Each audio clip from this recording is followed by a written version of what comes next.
Good day, I am Lay Amber Musni from BSN 1-8, and for today we'll be demonstrating how to properly assess the musculoskeletal system.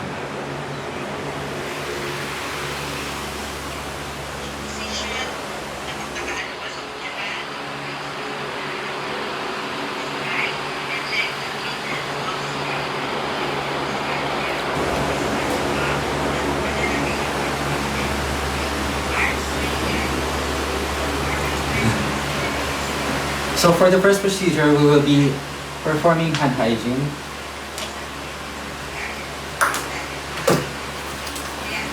And next is we will be gathering the necessary equipment needed for the assessment. Okay, ma'am. Good morning po. I am Lay Amber Musni. I will be your student nurse for today. May I know your name, age, and birthday po? My name is Jewel, December 20, 2006, May 8. Okay, Miss Jewel.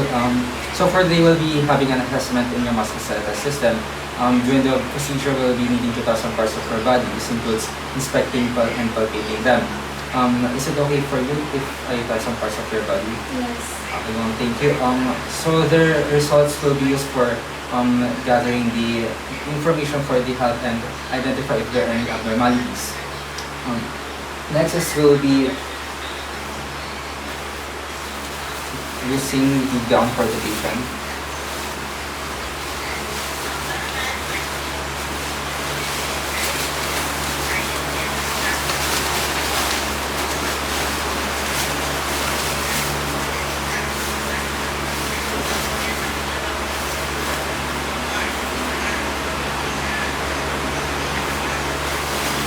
Thank you. Okay, so for the first procedure, we will be first assessing the gait. So I will be observing your gait by the base, the weight, the feet position, the stride, the arms symmetry, and for the posture. Ma'am, can you stand po? Okay po. Can you walk across the room po? You can sit na po. So through the observation, I have observed that the client ambulates steady and coordinated gait with proper weight and feet position with symmetrical arm swing and upright posture. Next, I will be assessing the temporomandibular joint of the patient by inspecting and palpating them and test the range of motion. So ma'am, can you say ako and close your so po. Ma'am, can you open your mouth fully and clench your teeth po like this? Okay ma'am. Thank you. So upon inspecting and palpating them, I hope to observe that the temporomandibular joint has a full range of motion and there are no tenderness and crepitus felt during the palpation. Next is I will be inspecting and palpating this sternoclavicular joint and assess for the midline location, the symmetry, the color, swelling, and the masses. So I will be inspecting and palpating them.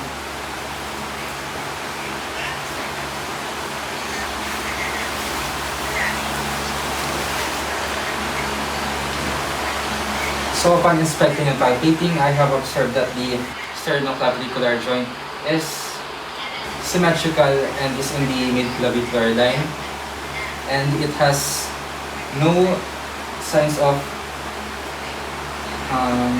redness or swelling felt during the palpation.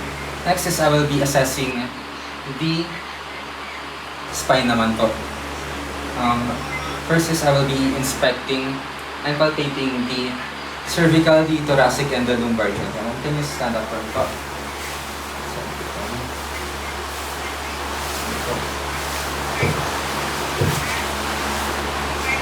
Did you feel any pain po, ma'am? Ano po? Ito po, do you feel any pain? Ito po. Ano po? Sige, thank you po, ma'am.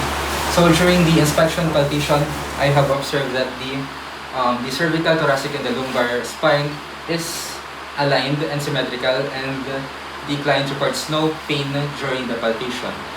Next is I will be testing the range of motion of the cervical. Okay, ma'am, can you move your head po at the side po? And side sa down po. Up, down, and left, and right. Ma'am, thank you. So, upon observing, I have observed that the cervical has full range test of motion, and there are no any limitations noted. Next is I will be testing the range of motion of the thoracic and the lumbar spine. Ma'am, I want you to touch your toes po, ma'am. Okay po. So next to the side po. Then up, then back, then arms on the side, and other side. Okay, thank you po. So I have observed that for the cervical and thoracic spine, I have observed that the range of motion has full and there are no any limitations. Next, ma'am, I will be observing, I will be testing your back and leg pain. So ma'am, I want you to lie down po.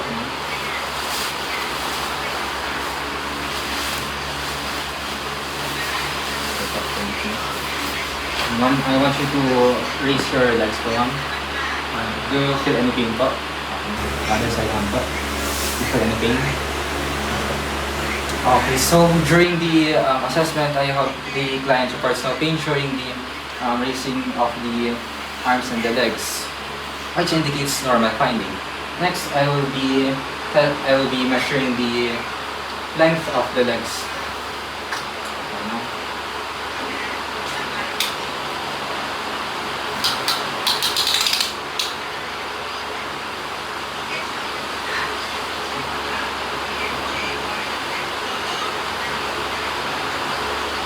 So for the measurement, it is 70 centimeters on both legs.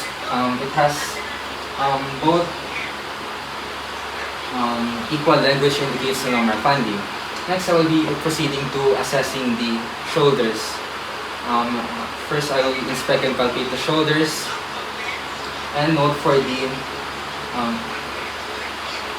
symmetry, the color, swelling, and muscles. Okay, ma'am, I'm going to sit down po, ma'am.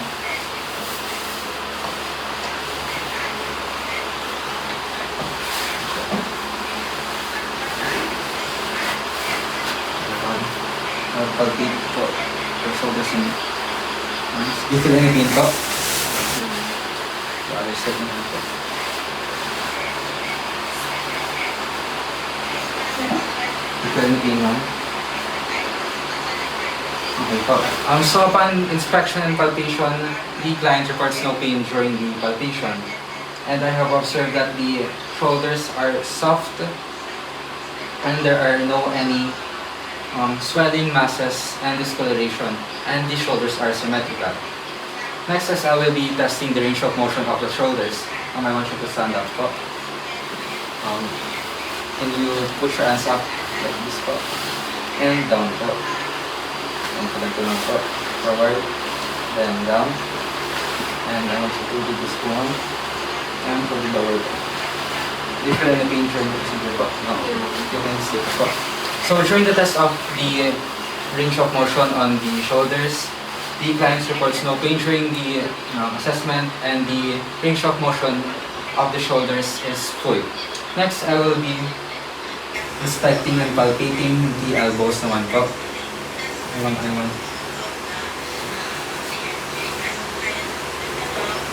You feel any pain po, no? No.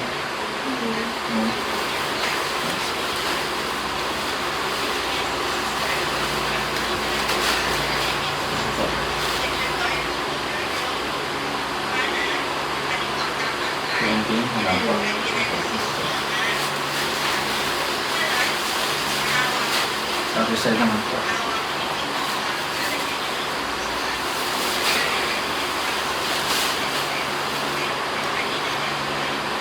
Do you feel anything po? Wala po. Okay po. Thank you po. So upon inspecting and palpating, the elbows are normal in size, shape, and symmetry, and there are no any discoloration, swelling, tenderness, or nodules Noted. Next is I will be testing the range of motion of the elbows po. Ma'am, can you do this po? Then down. Like this po.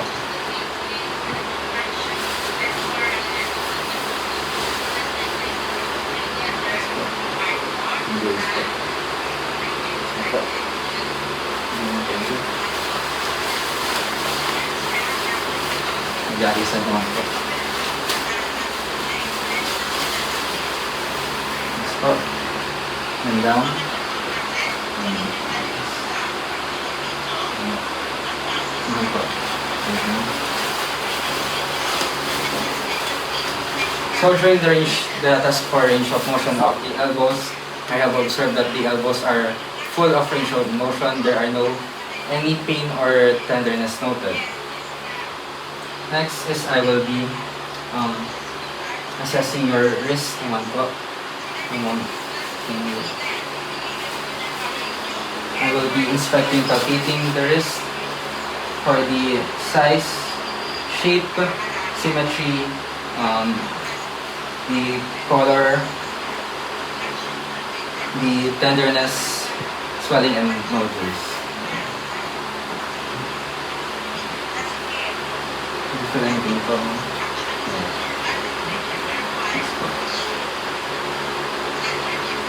Feel anything po? Thank you po. So, during the test of range of motion of the wrist, I have the client reports no pain during the palpation, and the wrist has full range of motion. Ano po? Next is I will be testing the range of motion of the wrist naman po. Can you do this po? And this. And this po. And this. And po. So during the test of range of motion, the client fully extends her wrists and there are no any pain or limitations noted. Next, I will be inspecting and palpating the hands and fingers po. I will be assessing your hands and fingers, noting for the size, shape, symmetry, color, swelling, tenderness, and nodule. Pwede na pain po. Other side lang po. Hindi pwede na pain na dapat. So during the inspecting and palpating, the arms and hands are normal in size and shape and symmetry. There are no any discoloration, swelling, tenderness, and nodules. Next, I will be testing the range of motions of the hands and fingers. Can you open your hands properly? Open those. Then do this po. Then down. Then like this po. Thank you. So for the test of range of motion of the hands and the fingers, the clients fully has full range of motion po, and there are no any limitations.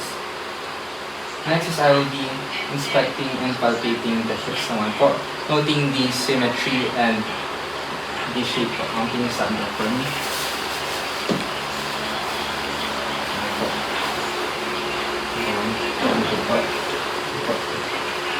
You feel any pain po, ma'am?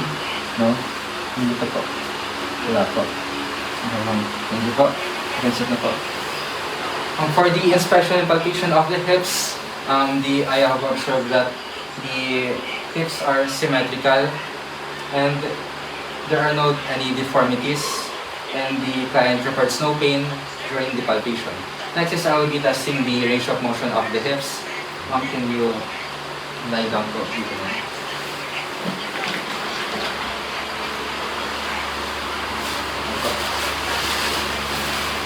You move your legs up po. Do you feel any pain po? No? The other side naman po. Feel any pain? Next is I want you to move your legs sideward po. Like this po. Feel any pain? No? The other side naman po. Next, I want you to rotate like this po. Your legs. And on the other side. Okay po. Thank you. And lastly, I want you to do this po. For your knees. Feel any pain? So the client reports no pain during the test of range of motion on the hips, which indicates normal finding. Next is I will be assessing the ankles naman po. So, you can see it po.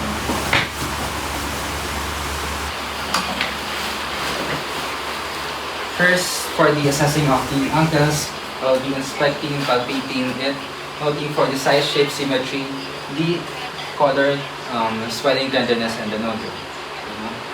Focus this down. Please. You feel any pain po? No. Dito po. No. Please go on the other side. You feel any pain? So for the inspection palpation of the knees, I have observed that the knees are normal in size and shape and symmetry, and there are no any discoloration, swelling, tenderness, and nodules. Next, I'll be testing the range of motion of the knees. I don't want you to stand up po. Can you raise your legs like this? And like this po. On the other side naman po. Like this po. And I want you to walk po across the room. Ayan, nakonsip na po.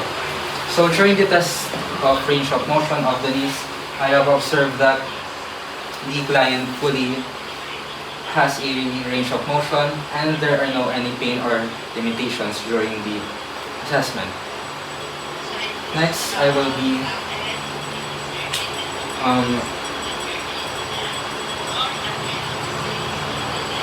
be proceeding to the assessment of the ankles and feet naman po. First, I will be assessing the ankles and feet by inspecting, palpating them. Now, I want you to lie down po.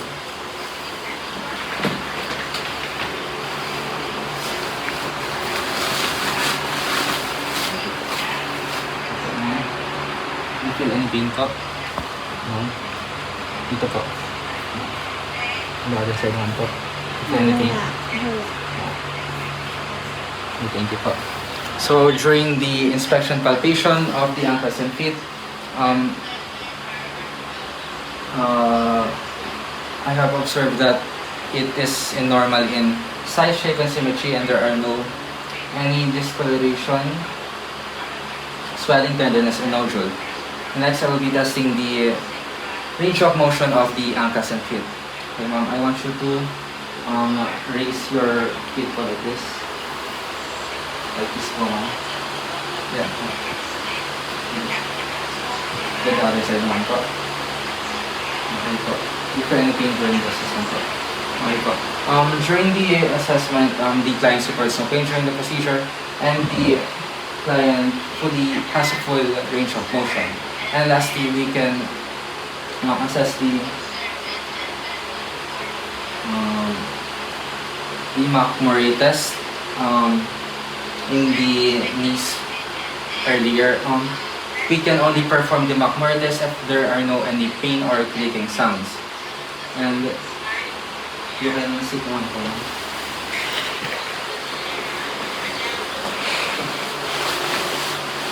And lastly, for the forgotten part of the assessment, and in the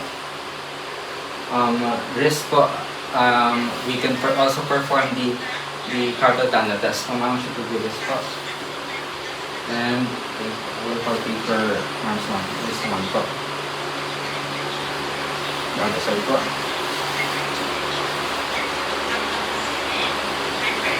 During the palpation, I have observed that there are no nudging and tingling, which indicates a normal finding. Next is I will be performing hand hygiene